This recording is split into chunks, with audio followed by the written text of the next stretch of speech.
Hello, you're watching FRCD on CAN TV.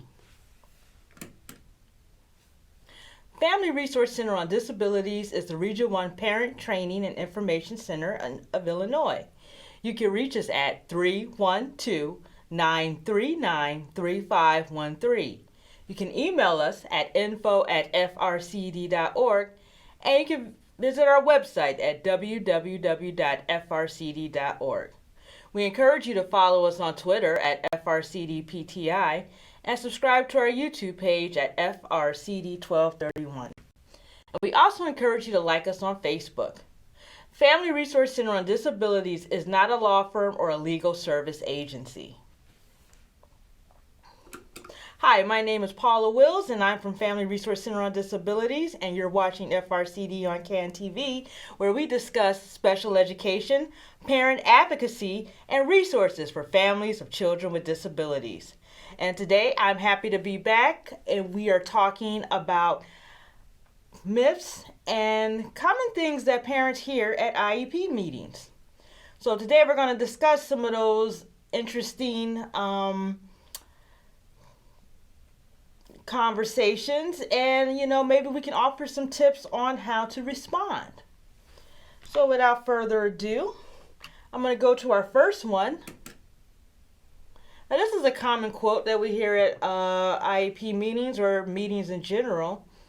Your child is smart, but is just not interested in school. Now, this seems like they're rooting for your child, but in a way, this is kind of a lazy answer. I mean, it's a good start. It's a fair observation, but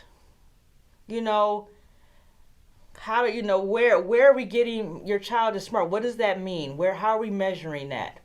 What we would say at Family Resource Center on Disabilities is don't accept that. First thing you need to do is ask why. Because the thing is like, what criteria are you using to determine if my child is smart? Now, I mean, I think my child is smart, but why are you saying my child is smart and they're not performing in school? So one of the things is, how do you determine this? Ask for data to support this claim. And one of the reasons why we say that is because you want to know that, are they receiving poor grades, or are they skipping class, or any of these things because they are really disinterested in school, or are they struggling?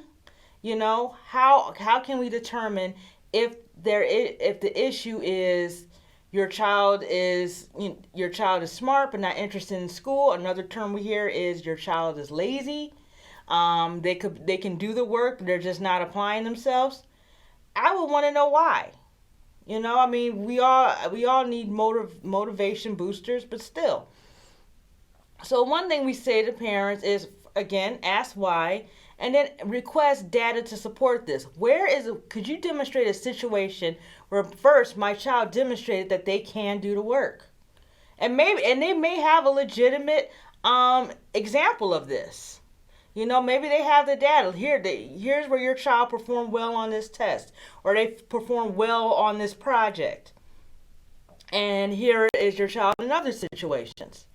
So ask them to back that up some, because even if they provide an example of where your child is performing, or as they say, your child is demonstrating intelligence in that area or understanding of that area, then what you want to find out is what is going on where they appear to be motivated.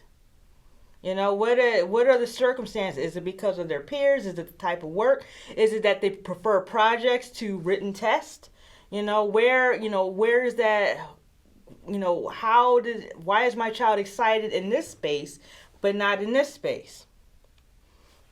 Because ultimately, smart, I mean, that we really don't know what that word means when you start talking about your child's ability. So you want to be able to measure that.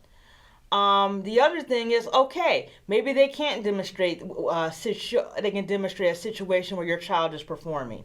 Well, then first thing, if your child doesn't have an IEP, we want to know is, or individualized education program, we want to know is, has a disability been ruled out?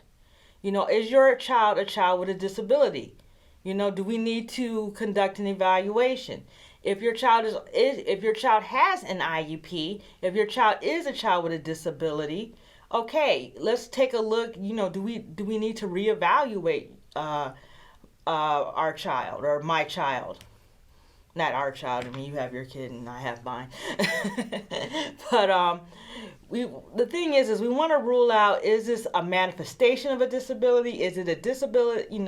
Or is it a new disability? But we want to rule that out. Especially if we're seeing consistent poor performance, and the only response is that your child is just not interested in school, not motivated. The other thing is your child experiencing some kind of adversity? So, is your child being bullied? Is there something happening in that classroom that is, killing your kid's spirit in terms of succeeding in that class? So that's another thing. Sometimes things are going on, and the student is not focused on school because maybe there's another issue happening. And then we have the last one for this. If your child is not motivated, has a behavioral intervention plan been created to address the lack of motivation? Often when we think of behavior, we think of unruly behavior, and that's not necessarily the case. Sometimes it's just a matter of the student may not turn in their work. They may not finish their assignments. They might come to class late, so these are all different types of behaviors. Behavior isn't necessarily, storming out the classroom, cussing out the teacher, pushing their classmates. Sometimes it's just, they just disengage from the whole education process. So the question becomes, maybe we need to take a deeper look and perform a behavioral assessment, and possibly come up with a behavior intervention plan to address the lack of motivation. So if you ever find yourself in a situation where the teacher or the IEP team discusses your child, and they say, oh, your child is smart, but they're just not interested in school, or your child is lazy, they can do the work, but they're just not applying themselves, probe. Ask more questions. Because this is a great way to also dig deeper without necessarily accusing anybody of anything. You basically want to say, we just want to get to the bottom of, why is my child not interested? Why are they not motivated? And that requires brainstorming from the entire IEP team. So that's one common issue that comes up a lot when parents are at IEP meetings or school meetings. So I want to move on to the next one. Now this one is this is a doozy, and it goes: your child's issues are emotional and behavioral, not academic. So we can't offer an IEP. So this is a common one.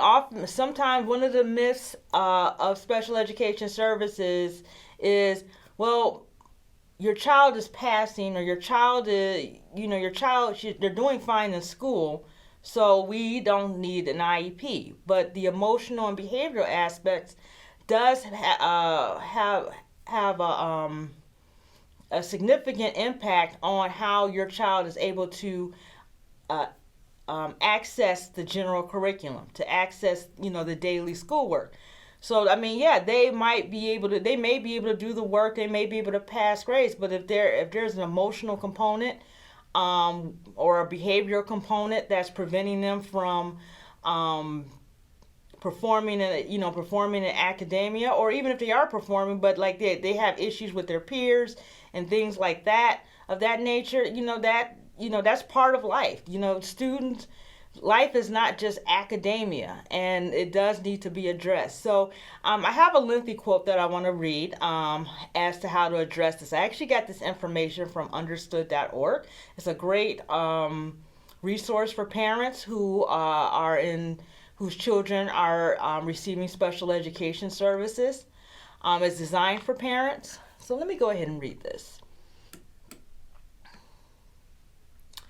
Kids can get special education services under IDEA if they have a disability in one of the 13 categories. Category 4 is emotional disturbance. Category 9 is other health impairment, which can cover ADHD. Kids who have emotional or behavioral issues that prevent them from participating and progressing in school and or accessing a curriculum may qualify for an IEP. So don't let them do that to you where, okay, well, it's an emotional issue. There's nothing we can do here. Of course there's something they can do. And it is listed in that list of categories. So when we talk about the 13 categories are the categories that qualify a student to receive special education services or an individualized education program. So as they listed under category 4, if that is something that that is an issue with you and the school, if your child's just had an evaluation, emotional disturbance and other health impairment, can include emotional issues, ADHD. It's not necessarily a silver bullet because there's a little bit more, but just taking consideration that emotional and behavior issues are considered disabilities and it can adversely affect the student.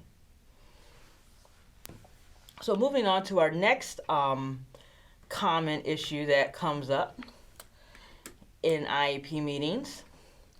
Your child is passing. He or she does not need special education services. So I kind of touched upon this earlier. Yeah, your child maybe your child is, getting C's, or they're just at the cusp of passing, or maybe maybe their work is for the most part is okay. That does not necessarily mean that your child is not ineligible for an IEP.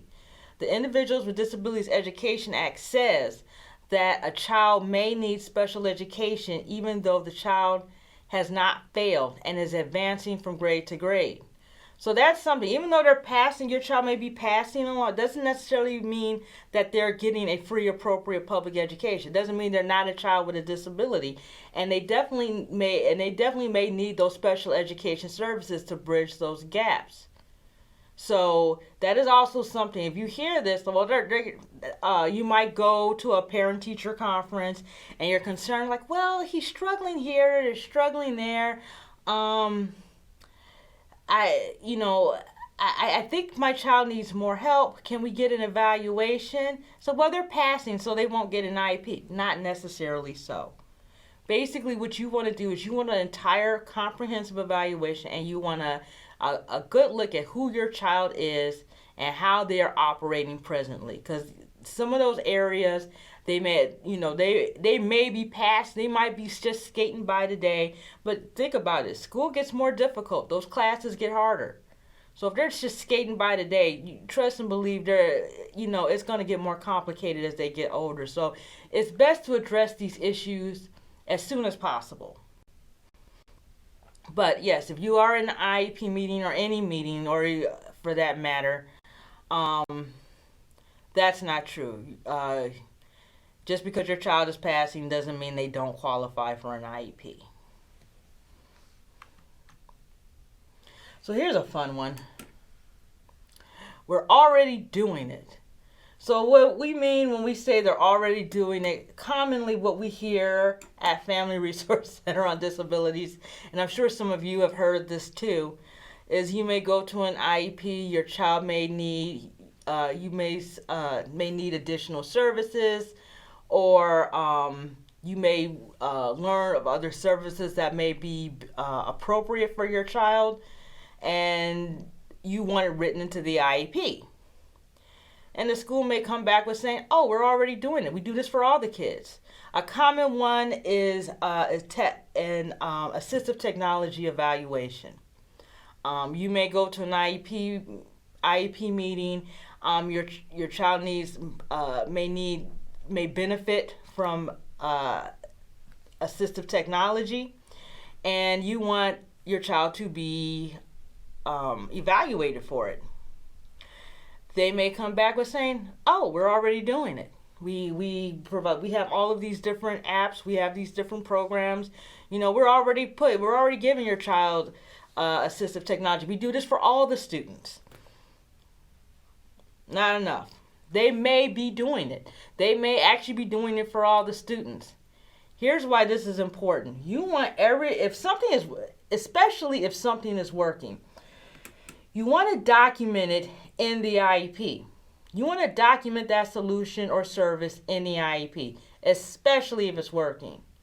Also, you want to monitor the progress of that intervention. So if that particular tool or assistive technology tool is working, then you want to document when it's working, how it's working, because your child's not going to stay in the same class forever. You may move. Your child is eventually going to move on to the next phase of their life. If they're in elementary school, they're going to move on to middle school. If they're in middle school, they're going to move on to high school. If they're in high school, they're going to move on to college or work or whatever. But your child has a right to understand how they learn. So if assistive technology can help your child access their free, appropriate public education, and it's appropriate for them, then it's definitely something that you want explored and you want it documented. Because if it's not in the IEP, this no one has to actually provide that service for you. Sometimes things happen. Maybe there's a change of administration and they decide, well, we're not going to provide this service anymore. Yeah, we were providing it to all the kids, but you know what? Our budget's changed, and we're just gonna dial it back. What happens to that particular service was what was helping your child access the general curriculum. It was bridging that gap. So now you are gonna have to go through the process of getting it into the IEP. So that is something that you definitely, when they say we're already doing it, just ask, okay, well, let's put it in the IEP. Let's document it. So another common thing we hear at in IEP meetings is replacing your child's direct service with consult services. So what do we mean when we say direct services? So for a good example of this is, let's say your child is receiving physical therapy. They come into a physical therapist comes into the classroom, performs a particular therapy with your child so that they can receive their free, appropriate public education that they're entitled to. This happens maybe so many minutes or so many times a week or daily, depending on what's appropriate. So maybe what may happen is, after a while, someone may come and say, you know what? We don't necessarily think this service is working, or we think your child has demonstrated enough progress where they don't need this service anymore. So we're not going to take the service away, but what we're going to do is we're going to provide consult services. So what are consult services? Typically, what will happen is that particular physical therapist or whatever person was providing that service might just have a conversation with the special education teacher, or possibly even the general education teacher. They'll have a conversation, and whoever is administering, whoever is handling that class will administer not necessarily the therapy, but maybe the exercises that the student is supposed to do. So they'll monitor that, but the student won't be seeing the physical therapist anymore. So that in a nutshell, that's kind of what that means. So instead of having a person that's necessarily dead who's coming in directly and speaking with your child, interacting with your child, this often gets put onto the special education teacher, and the teacher will probably monitor your child and report back to the physical therapist so many minutes, either a week or a month, depending on what's in there. So, is that a good thing? Maybe.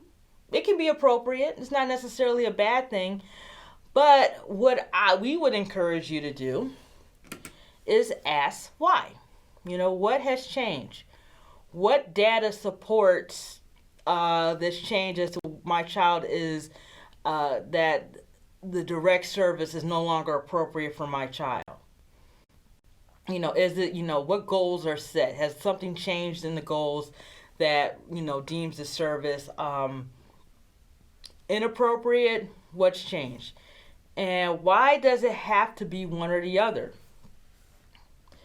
You can't have both consult and direct consult services and direct services. So the child can be meeting with, for example, physical therapist, speech therapist, whoever is supposed to be coming in and providing that service. And they can also be communicating with the special education teacher, whoever is the child is with, for so many hours, hours or minutes a day.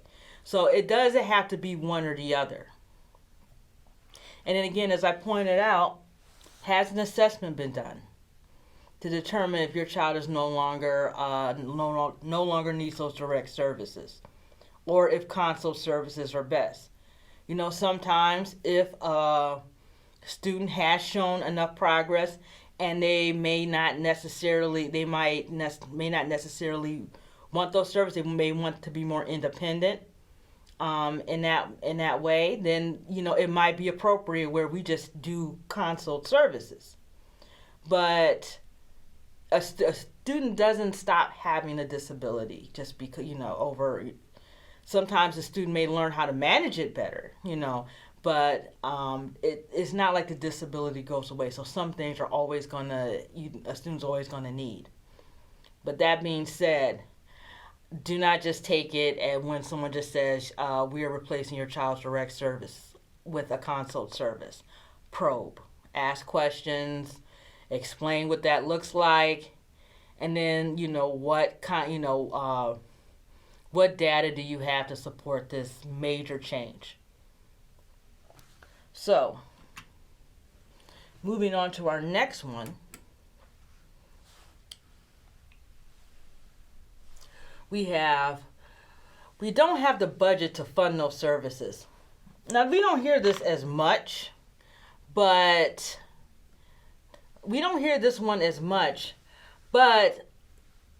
keep in mind that the school's budget, the district's budget has nothing to do with your child. I mean, in theory, in a way it does, but typically they're not going to flat out tell you we don't have the budget to fund services. But what they, sometimes it'll look a little different. Maybe they'll try to swap out certain types of services. But let's just say, for the sake of the show, someone does come out and say we don't have the budget to fund those services. The U.S. Department of Education says even if schools have budget concerns, that doesn't change their legal obligations to your child. So, again, this is another point that we took from understood.org. They actually have an entire article on responses for parents.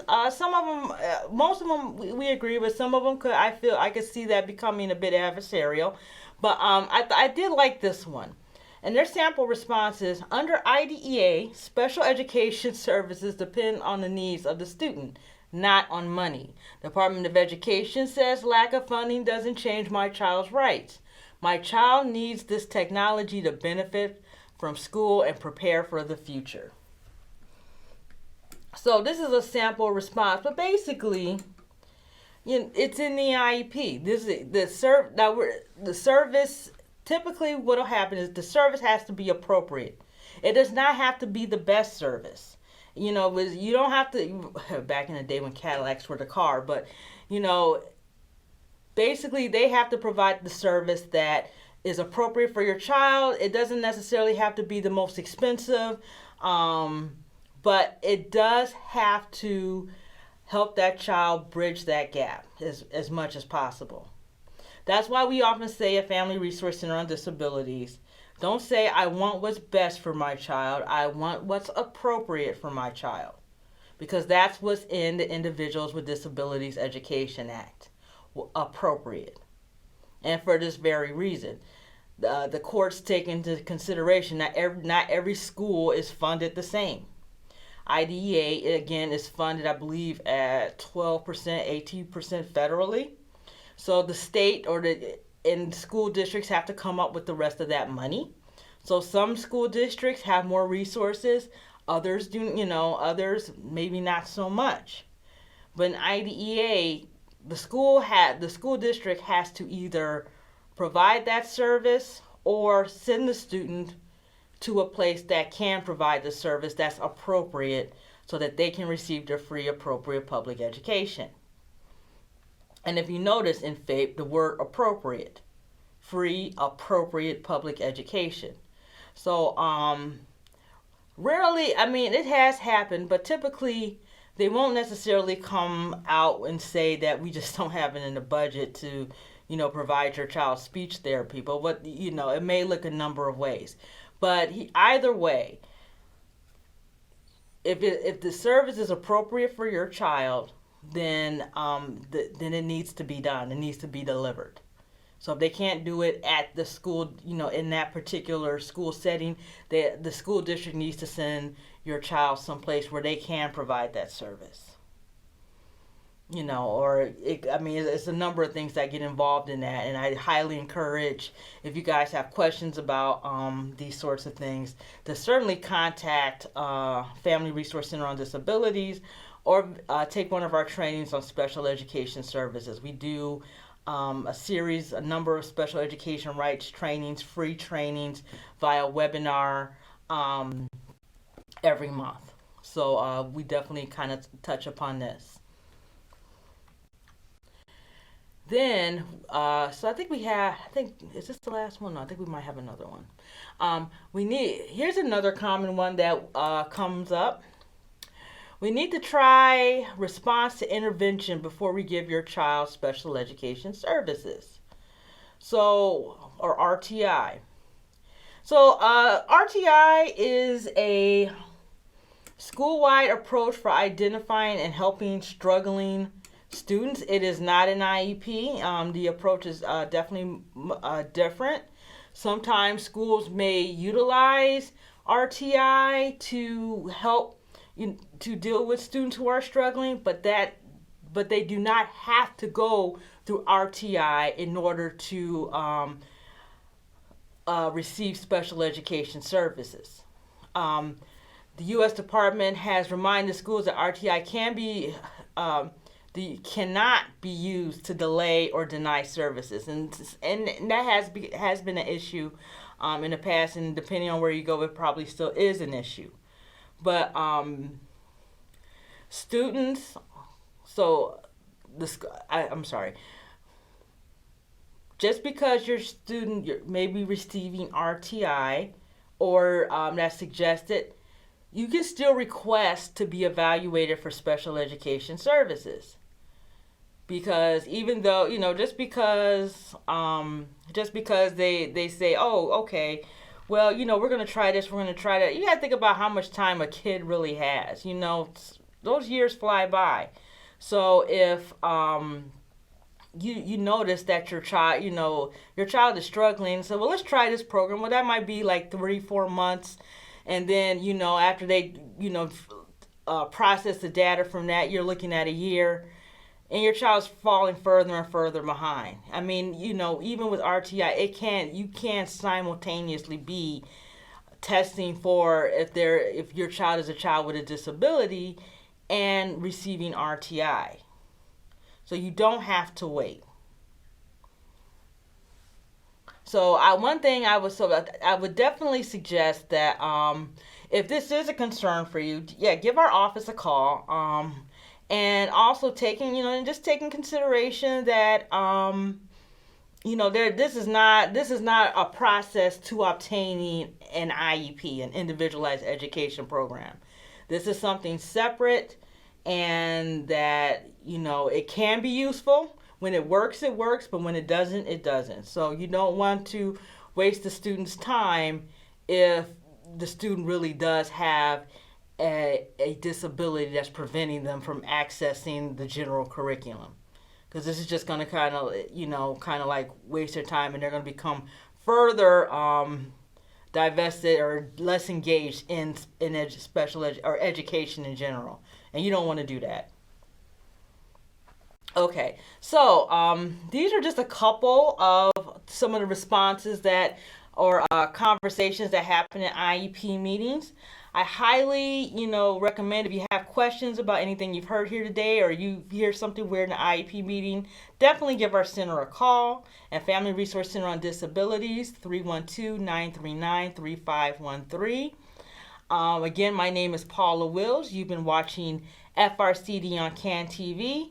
And I am signing out and looking forward to meeting with you guys again next month. Have a wonderful month.